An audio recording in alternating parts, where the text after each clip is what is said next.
in the veil into the other realms. And of course, in the indigenous peoples, nobody was allowed to participate in the shamanic practice until they'd been through the appropriate education.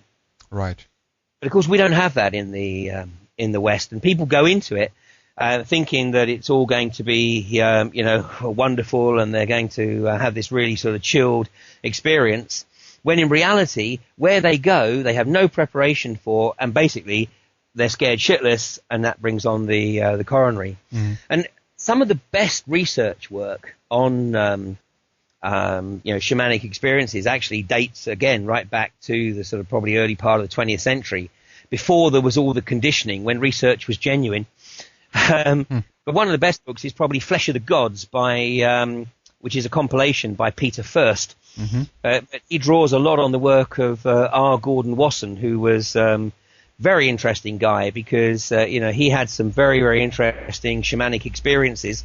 But in later life, he actually came to be the chairman, I think it was, of the Morgan Stanley Bank. So there was an interesting journey. But for anybody that really wants to have a look at the real dangers, current dangers of chemical drug abuse, there's one book that I very highly recommend. It's called In Place of the Self, and the subtitle is How Drugs Work, and it's written by a guy called Ron Dunselman, which is spelled Dunselman, and he worked with the Dutch drug agency or drug support agency Jelinek, and this was research done over some 20 odd years or so.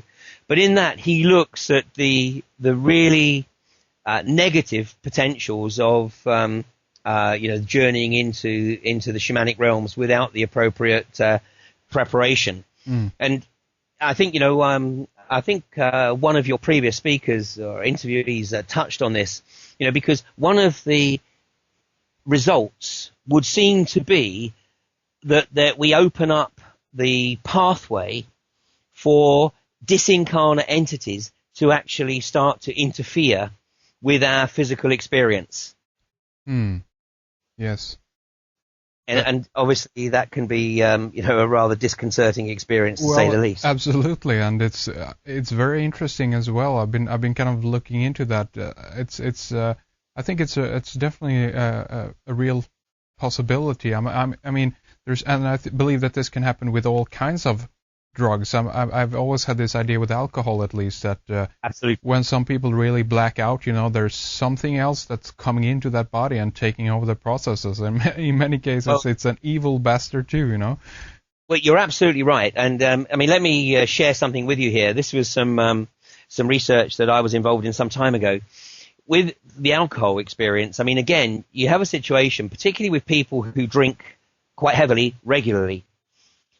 And interesting enough, in some cases, what you find is that instead of their tolerance increasing, their tolerance decreases. And what tends to happen is when they go to the blackout, they sort of look as though they're starting to sort of drop off to sleep. They look as though they're starting to fade out. But then all of a sudden they bounce back, and it's like, well, hello there, I'm ready to party. Yet the following day, they have no recollection of that at all. Yeah. And the hypothesis that we came up with, funnily enough, you'll never see this in any academic work, because most of the people involved in this needed to look after their funding. Yep. So I won't divulge any of the players who were involved here. But the hypothesis that we worked with was that when these people were blacking out, their higher self was not doing its job, which is to protect the soul that is incarnated in the physical vehicle. And disincarnate entities were literally coming in and taking temporary possession of the physical vehicle. And you say, okay, well, what's the evidence for this? Well, one interesting piece of evidence is, I'm sure you've heard of the phenomena that, when people are seriously drunk and they fall over, they don't hurt themselves. Well, one of the theories that we put forward was that one of the universal laws of this temporary possession is that the physical vehicle has to be handed back in the same condition in which it was borrowed. Really? Yeah. Huh. I mean, of course, it sounds outrageous, but just Sure. think it through. Yeah. It sounds outrageous because it's beyond the bounds of our current educational process in this sort of third dimensional realm. Mm.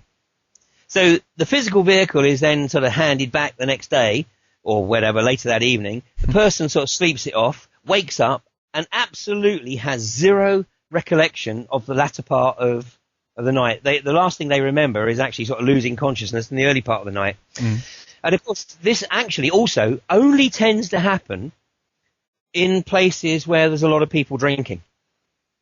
Right. It doesn't happen, as far as we know, as far as we could ascertain, it doesn't happen when people are drinking alone. When they drink alone, they drink, they get drunk, they fall down. They go to sleep, they wake up, no problem. Mm-hmm. But when they're in a club or a pub, so it's almost as though that you've got these disincarnate entities that are hanging around, waiting for this opportunity to enjoy a temporary ownership, and then they can sort of carry on, you know, with the physical experience. It's almost like, you know, they've left the physical realm, but you know they've still got too much attachment to it, and so they won't go all the way over to the light.